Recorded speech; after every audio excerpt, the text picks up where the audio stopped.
And welcome back to another teardown.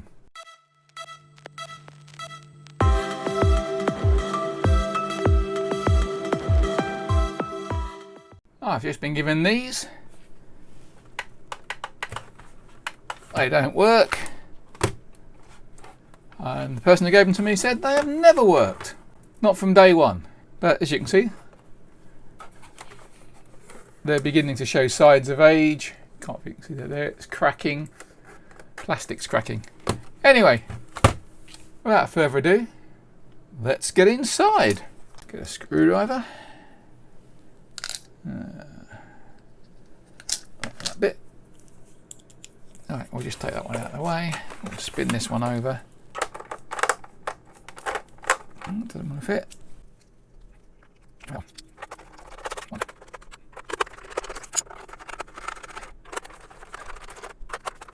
Four actually here. So find out. I'll get it up.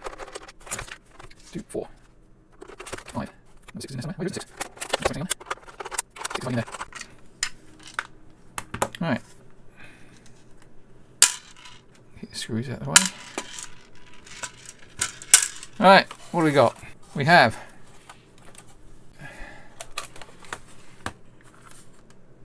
a sealed lead acid rechargeable battery, 6 volts, 1.6 amps.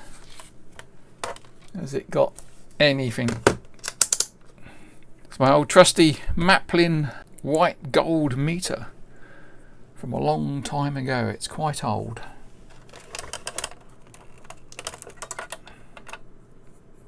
So, anything on it? No, nothing at all. Well, if I put it around the right way, 0.2 of a volt. So let's get that out of the way. Try and find something to pull it with.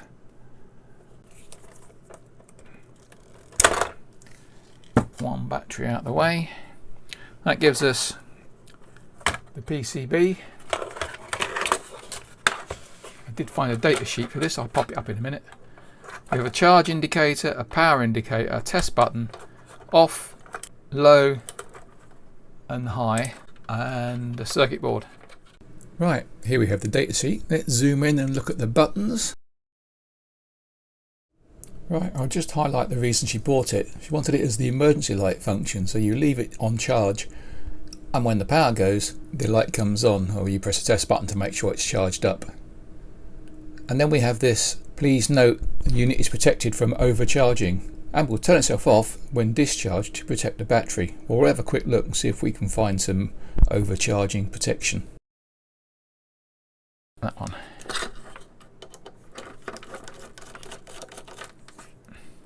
So, I don't think this will go back together because she's never used it, so I won't miss it. And these are silly prices, the batteries, for what they are. So what I'm going to do is I'm going to just cut the LEDs away so we can have this bit, pull that off, and then we'll do a Big Clive type breakdown of that circuit. Just by looking at it you can see it's got a capacitive dropper, a bridge rectifier and that, but we'll break it down to see what it actually does and make a note of what's on it. But before that, let's have a look and see if we can get into the LEDs, which we can. There's another screw here and one over here, because there are 36 LEDs, which must be in a series parallel combination. Oh, this screws on the front as well. This is breaking through old age.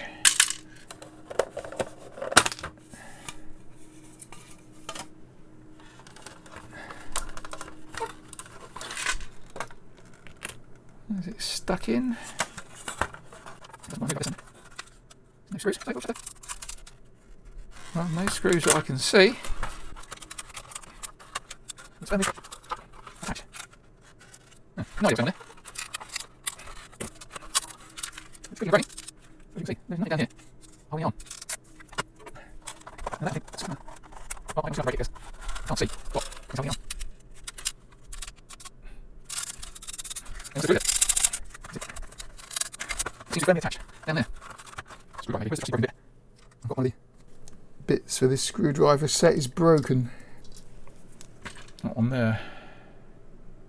Got the chip out the end of it. So if you're going to lever with that. Ah, oh, it is the right end. Now that end's gone tight. Aha, there we go. So I don't know what it was hooked on. And then we have PCB. We zoom down on that. So what do we got? Positive coming in. Positive. So we got 2 diodes in series, 2 in series, 2 in series, 2 in series. They're all in 2 in series. Then we come down here and we have 2 in series, 2 in series, 2 in series, 2 in series, 2 in series, 2 in series. So 1, 2, 3, 4, 5, 6, 7, 8, 9, 10, 11, 12, 13, 14, 15, 16, 17,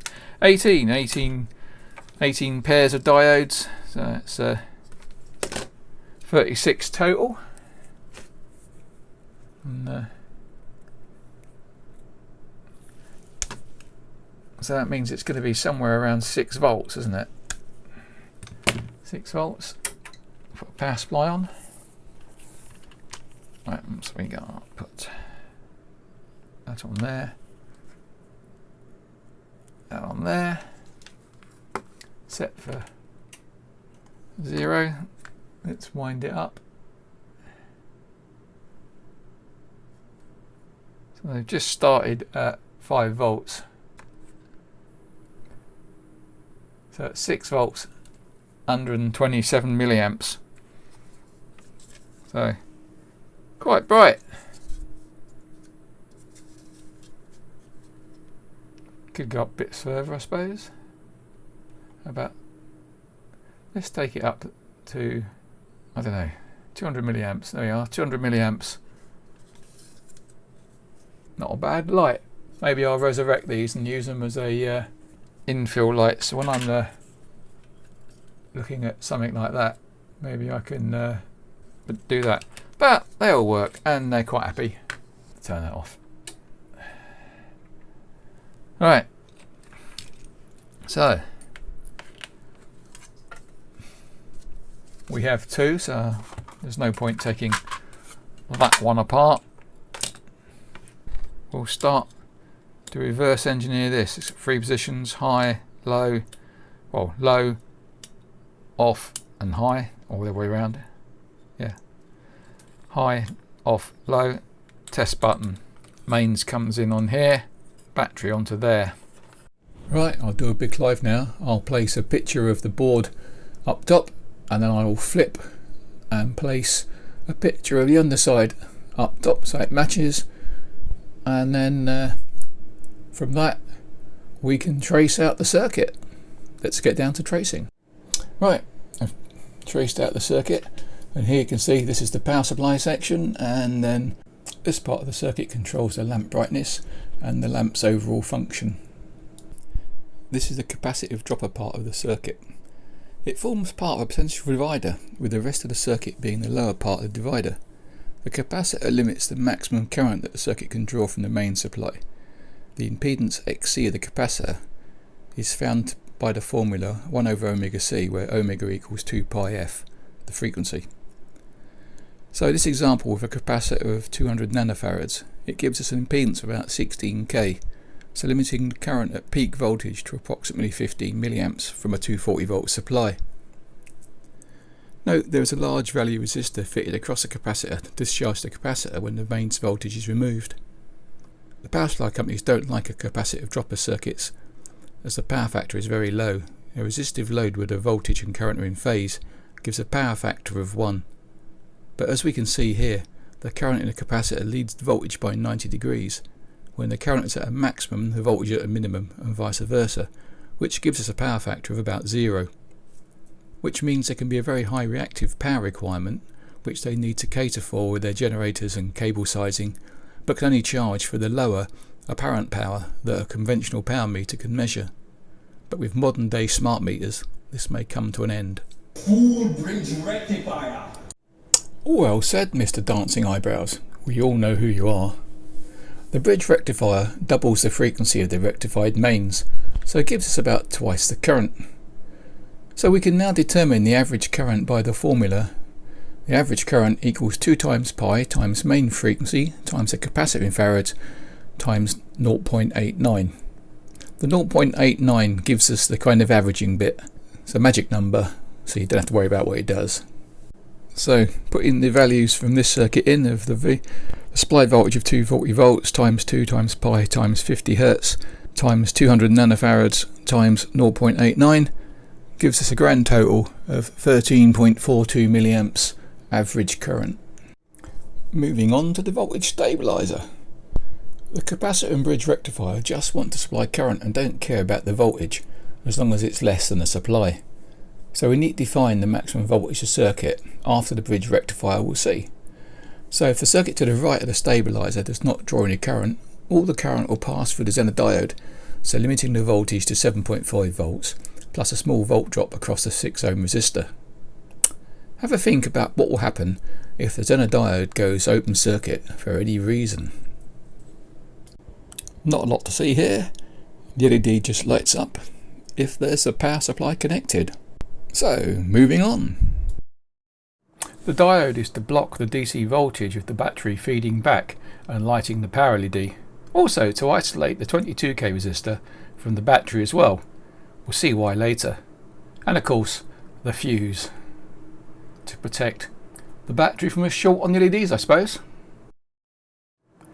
The high, off and low power switch disconnects the battery and the mains power from the LEDs in the off position. In the high position, the battery voltage is directly fed to the LEDs with no current limit, so they'll be as bright as they can be. But the other unit I took apart had an extra 1.2 ohm resistor in the line to LEDs, which this one didn't have. In the low power position, the battery voltage is fed via a 2R2 resistor to limit the current and dim the LEDs a bit. The charge indicator is a bit of an oddball. It doesn't indicate a charging state in any way. It just indicates that there is power to LEDs if the unit is in mains power or in battery power, and the switch is in either the high or the low position. So why it's called a charge indicator, I do not know. Well, I did make a slight boo-boo while doing this drawing, as you'll see now. I forgot to draw a little dot there so it doesn't look like it should be connected. Anyway, the power transistor, the H882, has its base pulled high by the 1k resistor. So on battery power it will be fully turned on, so lighting the LEDs. There is a little extra bit next which shows you what happens on mains power. This section provides the emergency power function. If the lamp is connected in the mains and the switch is either in the high or low positions, then the 22k resistor pulls the base of the S9014 transistor high, turning it fully on. This in turn pulls the base of the H882 power transistor low, keeping it off, and thus the LEDs are off. But in the event of a mains failure, the voltage at the junction of the 22k and the diode drops. This turns the S9014 transistor off, allowing the base of the power transistor, the H882, to go high, turning it fully on and lighting the LEDs in the event of an emergency. But while connected to the mains and in either the high or low position, if the test button is pressed, then the transistor base is pulled low, turning it off, turning the other transistor on, and hence the lights came back on again. Right, back to the full circuit. And note, there is no overcharge protection of the battery as stated in the manual. Mainly because the charging current is so low the battery should be okay. There is also no discharge protection, but as it's a 6 volt battery and the LEDs will extinguish at around 5 volts, so there'll only be a small amount of charge on, so there'll only be a small load on the battery, which is the charge LED. But if you're not using it as an emergency light, it will be best to turn it off when not in use. It'll help the battery last longer. And the other question was, what would happen if the 7.5 volt Zener went open circuit? Well, of course, this type of power supply, the voltage is kept low by the current being drawn from the capacitor. So if the 7.5 volt Zener goes open circuit, the voltage can start to rise, and the next thing that will stop it will be the 6 volt battery. And when that charges up, if its current starts to drop, it will still, the voltage will increase and increase and increase, trying to get the same current to flow, and so the voltage will go up, and it could go right up to 400 volts, which means the 220 microvolt capacitor at 16 volts will explode, all the diodes will pop, the transistors will die. So quite deadly to the board if that 7.5 volts Zener should go open circuit for any reason. Well, I hope you enjoyed this. You want to subscribe, hit the subscription button, hit the like button, hit the notifications if you want to see more, and I'll catch you on the next one.